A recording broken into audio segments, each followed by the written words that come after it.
Welcome to Issues That Matter. My guest today is Scott Ritter, and Scott and I are going to talk about Joe Biden's speech of last week. So, Scott, did you listen? What were your thoughts?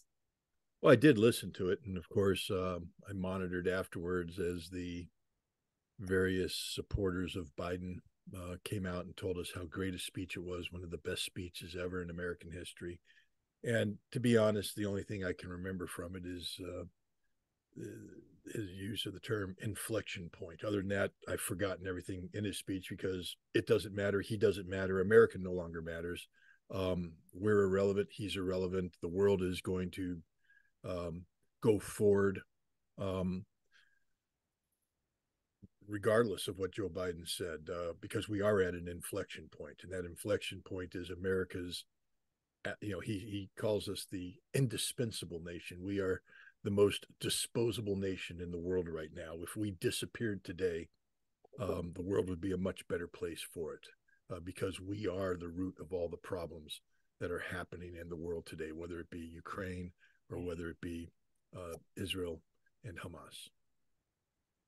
So, when you say that the United States is the root of all problems, I mean you go back with your military career quite a number of years.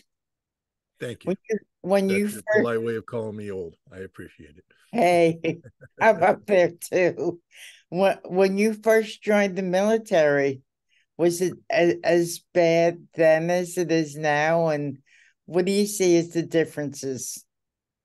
Well, what I would say when I first joined the military, um, that I actually believed that America was a problem solver, not a troublemaker.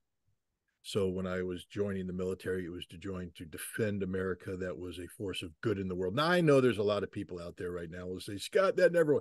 That's your opinion, and I really don't give a flying. You know what? I mean, we can discuss history anytime you want to, but I'm telling you where I came from. The question was about me, so I don't care what your opinion is.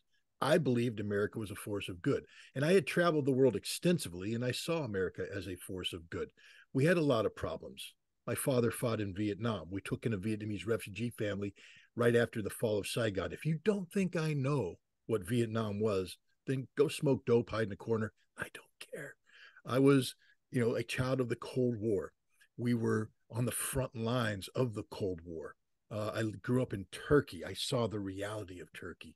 But I believed that the Soviet Union was the evil empire. And to be honest, there wasn't too much data out there that was going to convince me otherwise. We moved to West Germany, and I saw the Soviet Union right across the border.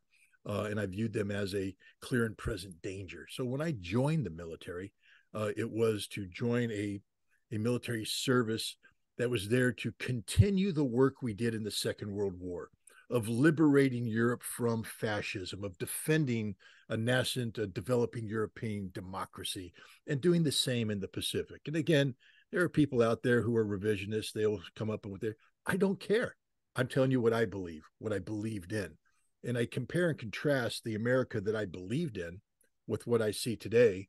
And we are just far different. We are a nation that hasn't learned any of the lessons of history. I mean, let's take Colin Powell, for instance. He's a man who, while he served in Vietnam, said never again would he participate in a situation where they would act without question, that if he was ever in a position of power, he would question authority, question the legitimacy of the orders, question. Then he was in a position of authority, and he green lighted, he facilitated the illegal invasion and occupation of Iraq. Um, this is the America that exists today. Politicians that say nothing, mean nothing, are nothing. A nation that stands for nothing. What do we stand for? I can tell you what I believed we stood for back in the 1980s. You can say you disagreed. I don't care. I'm telling you what I believed I stood for back then, and I can tell you that America is not that America today. You can say it never was. I believe it was.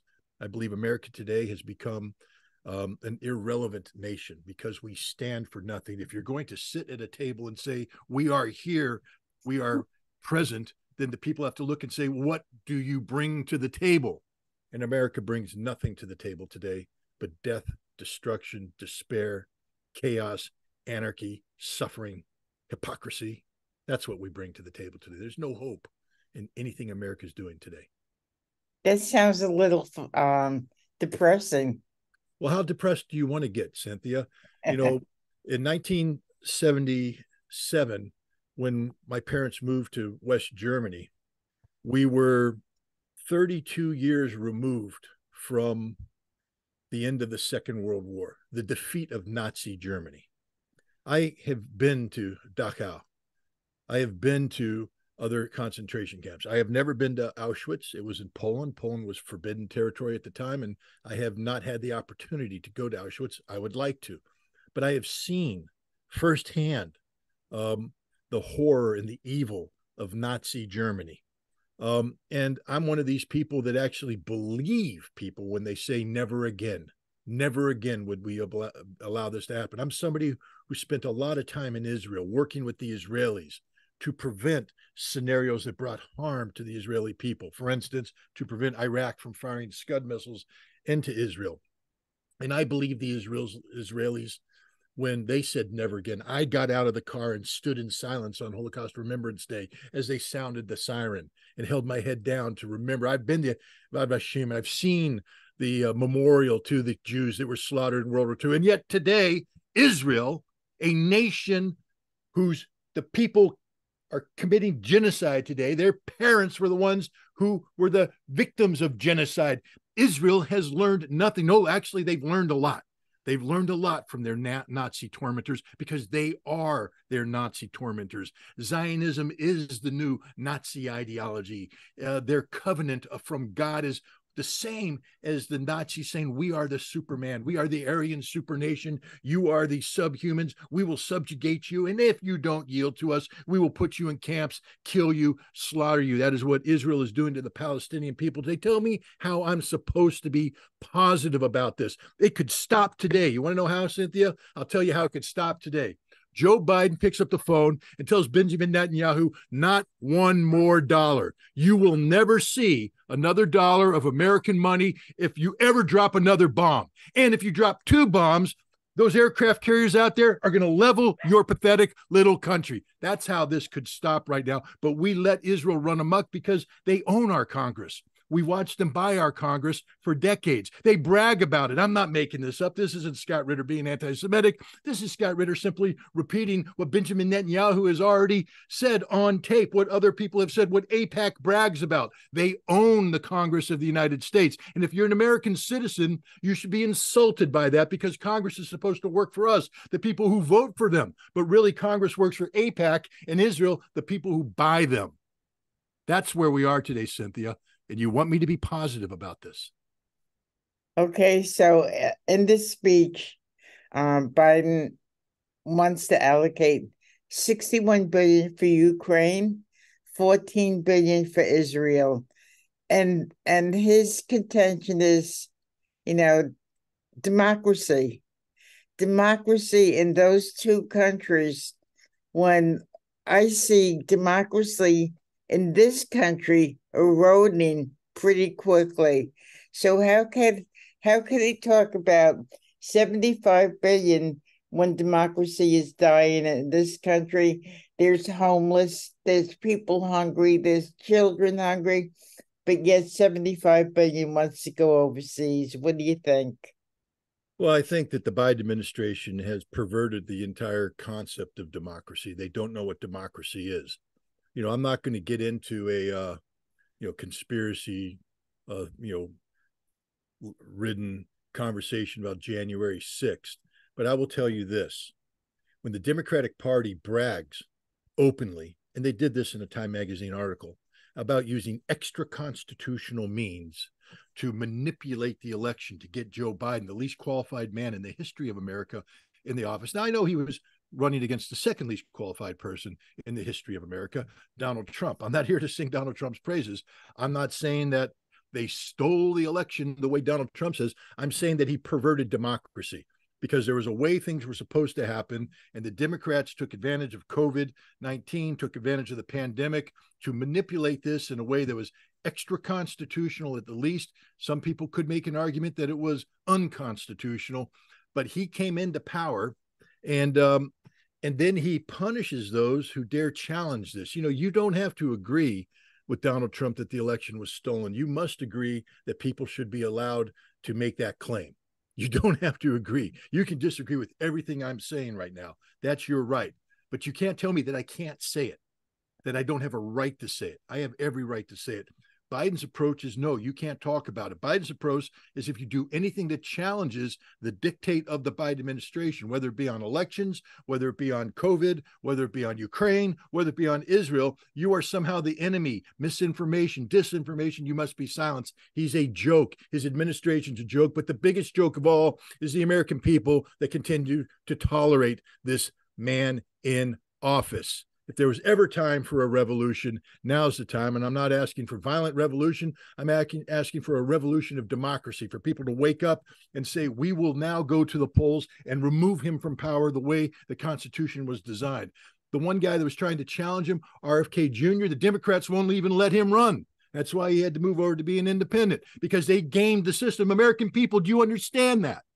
You call yourself a democracy, and yet you sat by in silence while the Democratic National Convention gamed the system so that RFK Jr. could never even have a chance to put his name out there and run against Biden, as democracies are supposed to allow them to run. If you don't like RFK Jr., congratulations, join the crowd. There's many people like you, but you can't say we're not going to give him a chance to go up against Biden. If you don't like him, vote against him, vote for Biden. But what you can't tolerate is a system where the Democrats, the Democratic National Committee, says we're afraid of competition because they realize that the senile old man in office right now is not up to the task, and it's an embarrassment. And if he runs, he'll probably be beat, but they're going to keep him on the ballot so that they can game the system so that he will become the designee, and then they can replace him with somebody who didn't go through the primary process. And you call this democracy. So here we are, just setting up straight up that Joe Biden's America is the least democratic institution on the planet of any nations that call themselves democracies. And so therefore, why are you surprised when he says funding a war that is the byproduct of irresponsible American geopolitical posturing in Europe, the expansion of NATO, policies to constrain, policies to diminish, policies to regime change in Russia? That's not democracy, ladies and gentlemen. That's old-fashioned power politics. That's what we're talking about. And he wants to put more money into that. Understand, most of the money that we talk about giving to Ukraine will never go to Ukraine. It will go to American defense contractors who are going to be building the munitions that we've given to Ukraine to replace the stockpiles we put in. So none of that money, hardly any of that money, will go to Ukraine. Even if it's all voted for, it's not going to change the reality of Ukraine. And the reality of Ukraine, ladies and gentlemen, is that Joe Biden, in the defense of so-called democracy, has caused a modern nation state to undergo one of the most catastrophic experiences imaginable. They've lost 20% of their land. They've lost 500,000 men dead in combat. The combat's still going because we fund it. They're going to lose hundreds of thousands of more. They're going to lose more territory. Tens of millions of people have been displaced from their homes. Entire generation of children will grow up in chaos and anarchy without the stability necessary for the education that's going to move them forward. That's Joe Biden's vision of democracy. He is a disgusting man. America is a disgusting nation for putting him forward and allowing this to happen. If we want to redeem ourselves, Congress must never allow a penny of this money to be allocated to Ukraine, nor should we allow it to be allocated to Israel. Every dollar that goes to Israel allows Israel to take a bomb and drop it on innocent Palestinian people. I don't give a damn what you think about Hamas. But if you're blaming the Palestinian people for whatever you think Hamas did or didn't do, then you're wrong. You're the problem. This is genocide, straight up genocide. The world is silent while 2 million people are being sentenced to death by a Zionist entity that stole land, that has been oppressing people. People say Israel must have a right to defend itself. The occupier can never claim a right of defense from the occupied. And Israel is an occupying power. Therefore, whatever Hamas does in response to that, Israel can't say we must have a right to defend ourselves. The best defense Israel has is to get the hell out of Palestine, create a two-nation state, and learn to live in peace. But they won't do that because America is empowering the Zionists. Why? I've already said it. Because they bought the U.S. Congress. They own us. Congratulations, America. You are merely an adjunct of the greater Israeli nation. That's all you're good for. Sit back, be quiet while they slaughter the Palestinians, and the Congress they paid for, not the one you elected, they paid for it, will continue to allocate funds to keep this genocidal system functioning. And you want me to be happy this morning, Cynthia. I'm sorry. But the United States, I mean, they've poured tons and tons of money into Israel, and people really don't understand what's going on. So, Scott, in the few minutes of this video, why don't you enlighten us? Well, I don't have time to get too enlightening. I'll say this: what's going on is um, there's a political movement, political Zionism, that thinks that there's a covenant between the Jewish people and God that there will be an Israeli homeland. And so they have spent over a century, trying to make that happen. They did it by buying land, by stealing, by making backroom deals to create an Israeli homeland. And when an Israeli homeland was created by the United Nations, that wasn't enough. They had to murder Palestinians, evict them from their homes, initiate what's called the Nakba, the catastrophe to expand Israel. That wasn't enough. So they are now building illegal settlements to seize land, not because the United Nations says it's their land, but because they believe God has anointed them to do this because they have a covenant with God. They are God's chosen people. Therefore, greater Israel must be the reality, and nothing will stop them. And they are going to continue to do this regardless of the human cost. That's what's going on today, ladies and gentlemen. When you say you support Israel, you are supporting a political movement that is about taking one people and putting them over another. If you are an American, this should disgust you because you understand that we are founded on the principle that all men are created equal. This means women too. All humans are created equal, but that's not the Zionist principle. That's not the Israeli principle. Their principle is that Jews are superior to everybody else in the world. And if you're an American and you're not a Jew, understand what they're saying. They're superior to you and they treat you as an inferior. They're using you. They botch your Congress. They have perverted your democracy. Israel is not a nation worthy of any American support until which time they reject political Zionism, reject their so-called covenant with God, and they understand that they are just like the rest of us, human beings who are looking for a place on planet Earth to live on. I can accept that, and I will help give them that place, but it will be a greatly diminished Israel, one that must live peacefully in coexistence with Palestinian and Arab neighbors. But greater Israel can't do that, which means they are saying we are a nation that will be in perpetual conflict. And because they are such a tiny little pathetic nation, they can't be in perpetual conflict unless they're backed up by the big brother they bought and paid for. That's what's going on in a nutshell. So, no matter who's in the White House, the Israelis want to pay them off, then, is what They you're have saying. paid them off. It doesn't matter who they are. The But Israelis own them. RFK Jr., Mr. I'm against war, he's paid for. He's out there saying Israel, right or wrong.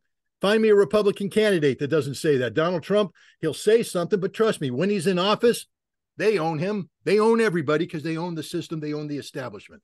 That's not anti-Semitic, ladies and gentlemen. It's a statement of fact. I'm not anti-Jewish. I am anti-Zionist, and I am against the Israelis buying off the American Congress. They take advantage of the human frailties of the narcissists we elect to office, these people that need to continually be reelected. They're so fearful of being primaried because that's what AIPAC does best. They come up to you and they say, I'm going to primary you. And what primary means is that you're going to get engaged in a dirty fight before you even get on the general ballot. And you could lose, but if you win, you've so weakened yourself, you've bankrupted yourself, and your enemy has exposed all your frailties for the opponent to come in, that you'll probably lose the general election. And the people that are in power want to stay in power. And the last thing they want to do is be primaried. So when AIPAC comes in and says, either do what we want or we will primary you, they say, what do you want me to do? How high you want me to jump? What dance you want me to dance, boss? That's what American politicians do, because they are the scum of the earth. They don't represent the people. They represent themselves. They only care about being reelected. Find me a politician that honestly believes in the will of their constituents. There's a handful, but not many. And I can guarantee you every one of them is not paid for by AIPAC. Let's talk about RFK a minute. I know that, you talk to him. I don't know if it's on a regular basis, but I know you have. And he has become, or he is more pro-Israel than pro-Palestinian. And the big conflict was when Kucinich left. He left his campaign. So if you're leaning towards the Palestinians and RFK is not, that's a conflict between you and him, right? Well, first of all, I don't think you can lean towards the Palestinians. I don't think that you can support Palestinians more than you support Israel. It's one or the other. It's black and white, because it's a black Okay. and white issue. So it's not about, well, I support both. You can't. Because if you support Okay. both, you support the one committing genocide and the one having genocide committed against them. So I Okay. think RFK Okay. is lined up totally on the side of Israel, right or Okay. wrong, support them. Here's the thing about RFK. I mean, you're allowed to believe whatever you want. I mean, he's RFK. He's his own man. Um, I don't know why Dennis Kucinich left. We can speculate why he left. We know Dennis Kucinich's background as a promoter of peace. We know that he was a supporter of Palestine, and so therefore there would arguably be underlying tension. They aren't talking about it. Dennis is a gentleman. He's a professional, and he didn't leave trying to sink the ship. He left wishing them the best of luck. He was replaced by a daughter-in-law who has a CIA covert operator background. This is a man who claims the CIA killed his uncle. This is a man who claims he wants to dissolve the CIA, and he brings in one of them to work. Now, I know she's a daughter-in-law, but what the hell's going on, Bobby? I mean, here's the thing. I will probably continue to support Bobby Kennedy, but I'll tell him straight to his face, you are as wrong as the day is long on Israel. But you're saying the right things about Russia. I have to question now whether or not you really believe it, Bobby, because you're supposed to be a man of principle, but you just flushed all your principles down the toilet when it comes to Israel. So I have to question, are you simply just playing a game here? Because Bobby knows he can't be president unless he's different. Bobby has to provide an alternative to the Republicans and the Democrats. And on Russia, on nuclear arms, he was doing that. He is exactly the same as the Republicans and Democrats are on Israel. There's no space between them. In fact, he's more fanatic than many of the Republicans and the Democrats out there. And there's people right now, his base is a base of people that believe in peace. They're people that feel betrayed by the Republicans and the Democrats. They're people that feel that they were lied to about the COVID mandates. These are people who are looking to him because he is different. And now that he's the same on Israel, and let me just make it clear, this Israeli problem is not going away anytime soon. Russia is winning the war in Ukraine. That is a problem that will not be on the front burner come November 2024, because it will have already been solved. And then it's Bobby's position on how we make peace with Russia that counts. But most people will be looking at what's going on in Israel. And Bobby provides no difference. He's the same. There's nothing special about Bobby on this, and people will leave him in droves. I may be the only person voting for him come, if he gets his name on the ballot, because he has betrayed the cause of peace that he claims to represent. Every word he said about his uncle's American University speech, Bobby went to New Hampshire, and on the 60th, I think it was the 60th anniversary of the American University speech, one of the greatest speeches given in modern American political history, Bobby gave a speech. It was the Peace and Diplomacy speech, where he talked a lot about his uncle's speech and about how he believed in those ideals and those values. Bobby, you're a lying sack of manure. All right. I can't believe a word you said, because everything you claim to stand for in that speech, you have thrown into the trash by your support for Israel. You stand for nothing. You can't even explain why you support Israel. You haven't been able to come out and say, because you are not a Jew, Bobby. You didn't go live in a kibbutz and work in a kibbutz as a Jew. I know you did a kibbutz tour like many Americans do. They go over there and pretend to be one with the people. But you know what the kibbutz is, don't you, Bobby? It is a militarized society designed and created exclusively for the theft of land from the Palestinians. That's what a kibbutz is, Bobby. And if you're proud to have been a member of the kibbutz, Bobby, then shame on you. You disgust me. You need to change your position on Israel if you want to get sufficient support to become president of the United States. Otherwise, you are simply more of the same, and we don't want the same, Bobby. We're done with the same. If we're going to do the same, at least we're going to get the real deal, Bobby. We'll get a Democrat or Republican because we know they are programmed to screw us. You pretend you want to be on our side, but you're going to screw us just the same because you stand for nothing. And the only way you're going to change my mind and the millions of other people that could have voted for you, Bobby, is by changing your stance on Israel or explaining in great detail why you believe and be prepared to take the heat for it, Bobby. But you're a coward. You sit there and you tweet that you're in support and then you back off.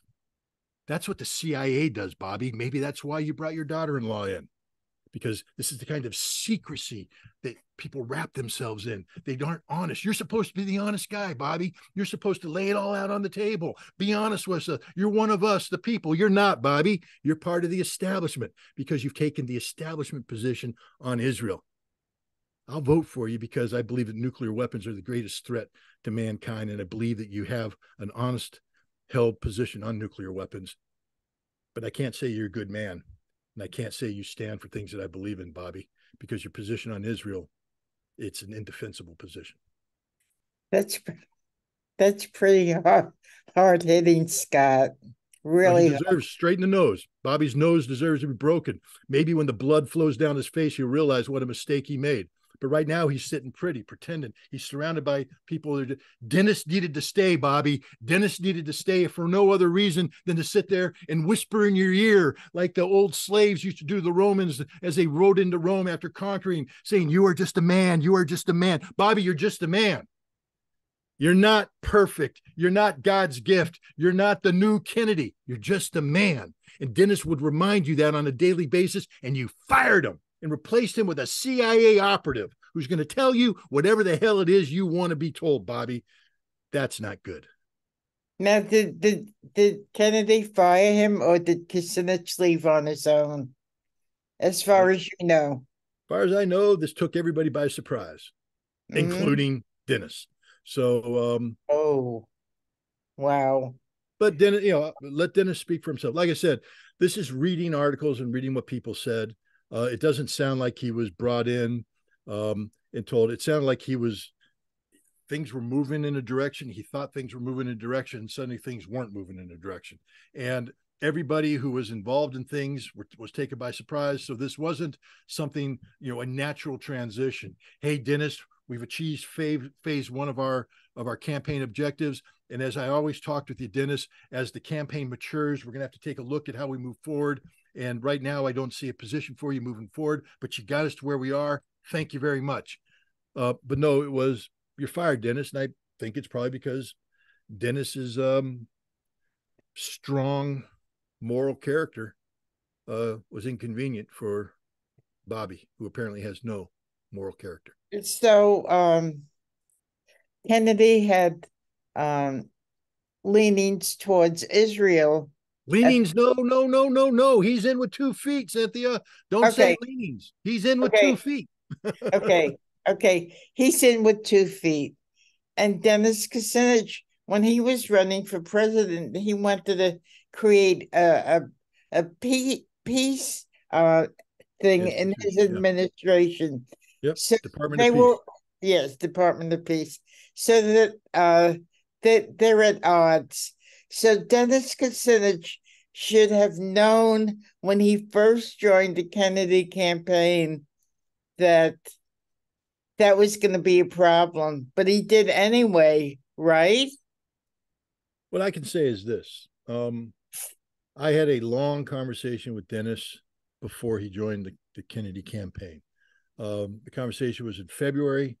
He joined, Kennedy announced in May.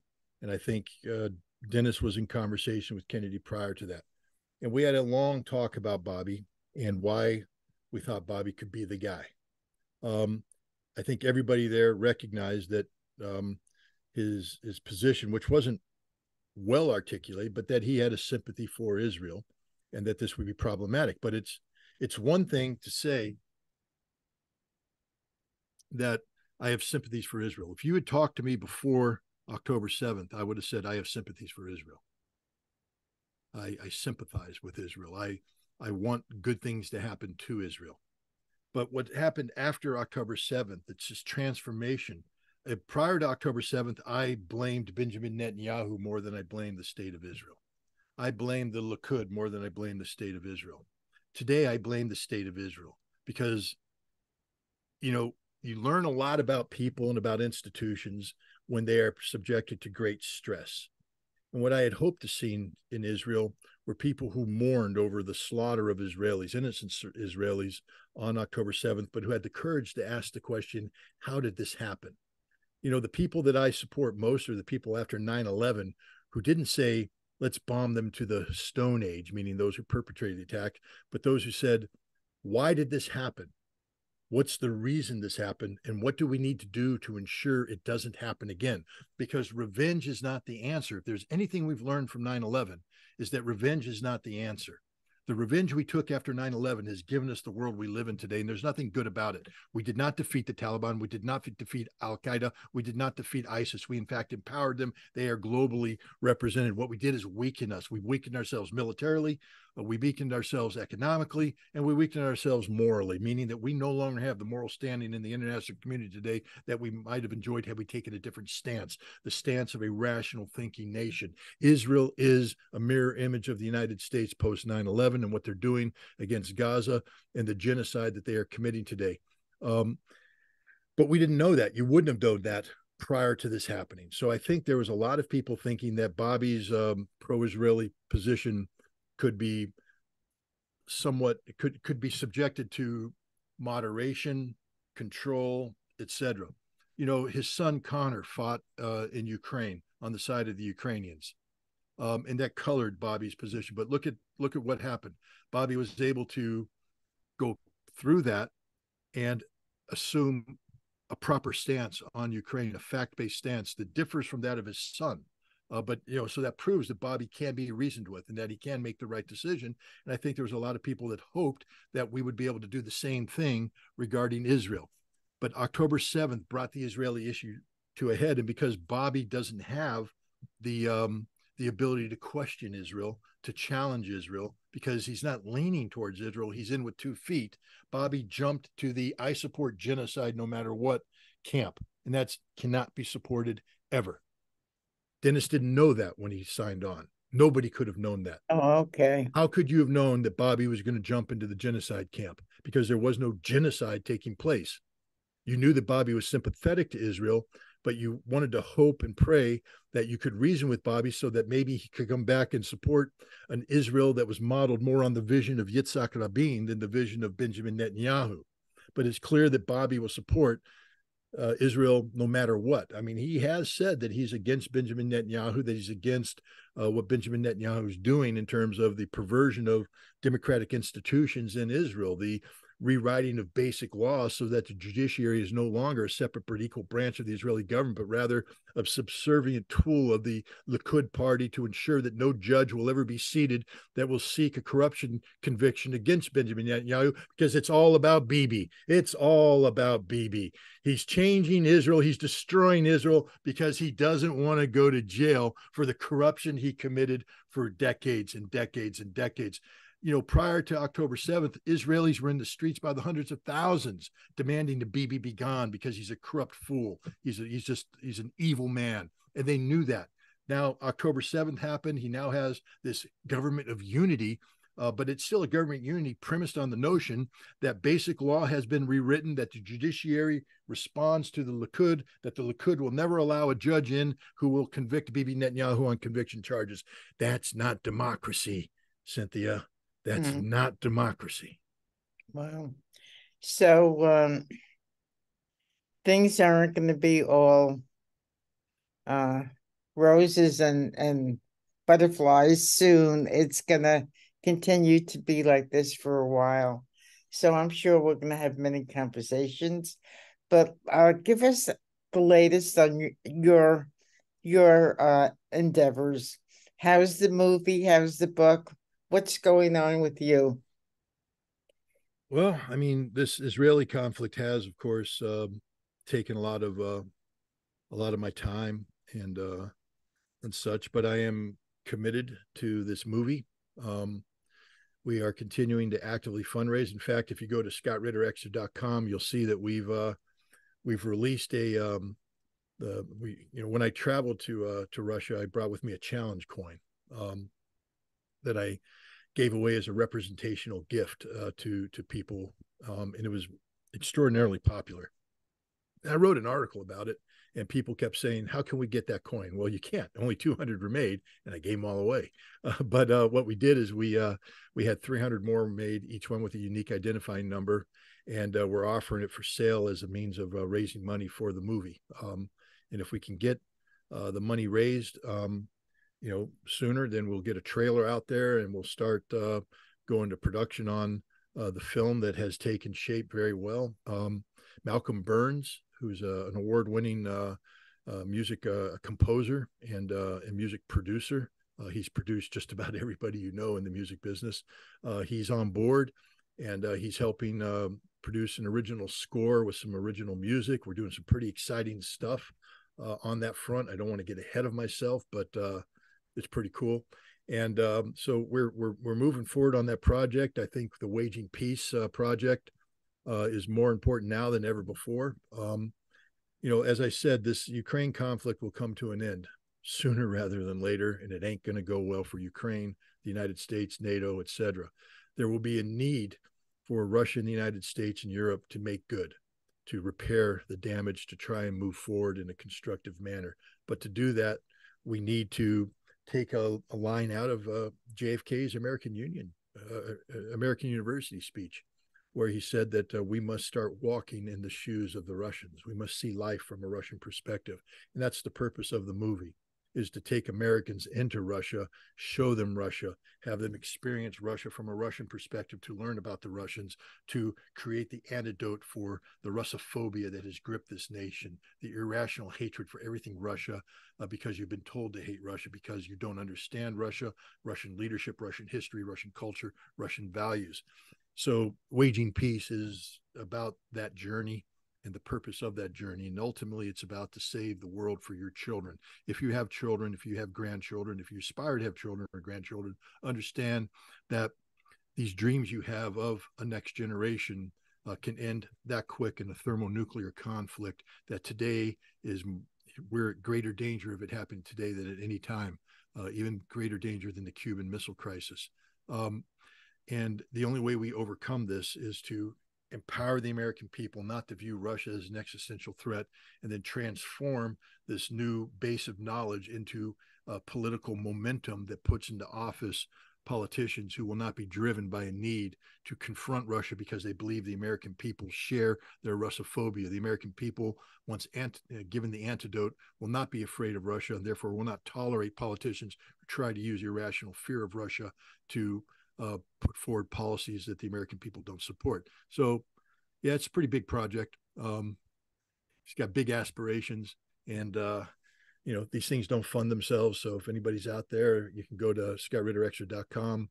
There's a tab on there, wagingpeace.fund, and you can donate money, and I promise you it will go to good use. And are you still planning that million-person get-together in New York City? Well, there is a plan.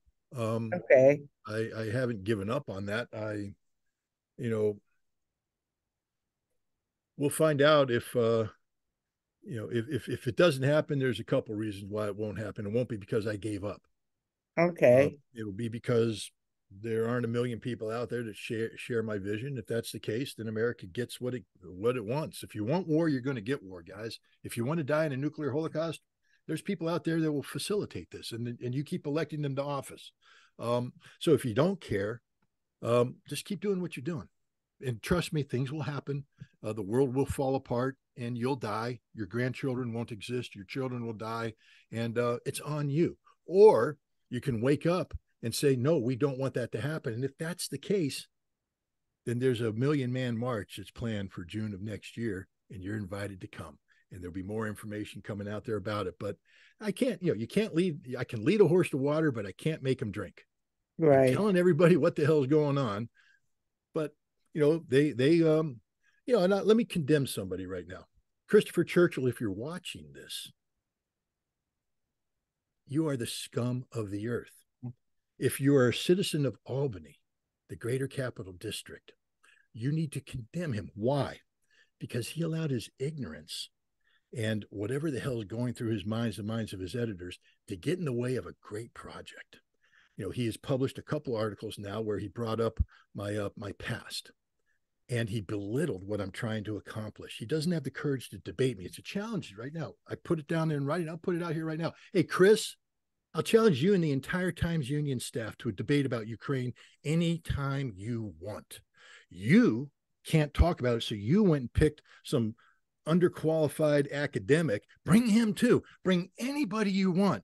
Anybody, Chris. You were man enough, and I mean that in the least manly way. You're a coward, Chris. You're a donut-eating coward who sits behind a keyboard and writes words as if you have the courage to step forward. Step forward right now, Chris. A stage anytime. WAMC. Alan Shartok, you listening, Alan? We used to be at the same, talk the same thing. Take us to the Linda. That wonderful place you built? Take us to the Linda. Hey, Scott. Alan Shartok retired. Yeah, but he's still no longer around. He still has influence. But he can, whoever's at WAMC right now, because I listen to it every now and then. I hear him come on and give his pearls of wisdom.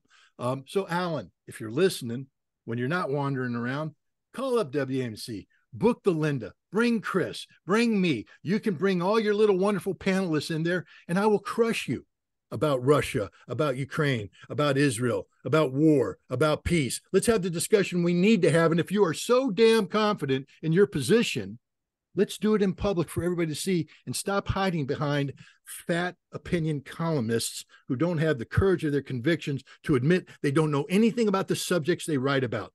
Chris Churchill knows nothing about Ukraine, nothing about Russia. He all but admits it. And yet he feels obligated to go forward and interfere. Because of him, and Cynthia, you can correct me if I'm wrong, because of him, we lost the opportunity to carry out a fundraiser for this movie. Correct. Is that accurate? Correct. Good job, Chris. Good job, Chris. Are you proud of yourself? You cowardly piece of manure. I mean, I'm a peaceful guy. At least I'm trying to be a peaceful guy. And Chris, I promise you this, no matter how much I would want to walk over and beat you into a pulp, I won't, because I will crush you intellectually. I will crush you with the strength of the moral convictions that I possess. I will crush you with my facts. I won't physically destroy you, but I will destroy you, Chris, because you don't know what you talk about. And you're not just putting me in a difficult position. I can move beyond that. You're putting everybody in the Capital District in a difficult position. These are the people that'll pay the price if there is a war with Russia. And you should at least give them the opportunity to listen to an alternative point of view, one that's grounded in knowledge of the area. But instead, you seek to dismiss it because you were told to, I guess, Chris. I don't know. Did you wake up in the morning and decide, yeah, today's the day I'm going to write about something I don't know anything about? Somebody told you to do it, Chris. You received orders from on high. Did you ask why, Chris? Or does your brain not ask those kind of questions? I don't like Chris Churchill very much. I have no use for the man. But I'm bringing this up because I want people to understand what kind of coward he is. If he was a man, he'd debate me. He won't. Interesting. So, Scott, I hope you got your ranting for the day. No, I'm wound up for the week.